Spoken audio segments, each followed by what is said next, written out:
ఏదో ఒంట్లో బాగోలేదు అనుకోండి, ఏమంటే శృంగేరి పీఠంలో శారదాదేవికి అర్చన చేసిన కుంకను తీసుకొచ్చాం, మీరు పెట్టుకోండి అన్నాం అనుకోండి, వాళ్ళు వెంటనే అమ్మ నిజంగా ఇవాళ అమ్మవారి అనుగ్రహం అండి, నాకేం అవదో పర్వాలేదు, నాకు ధైర్యం వచ్చేసిందని చెప్పి ఆ బొట్టు తీసి కళ్ళకు అద్దుకుని పెట్టుకుంటాడు.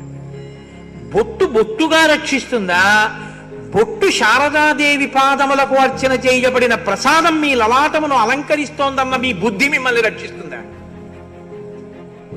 మీ బుద్ధి మిమ్మల్ని రక్షిస్తుంది. కుంకం రక్షించదు, మీ బుద్ధి మిమ్మల్ని రక్షిస్తుంది. ఆ ప్రసాదమన్న బుద్ధి మిమ్మల్ని రక్షిస్తుంది.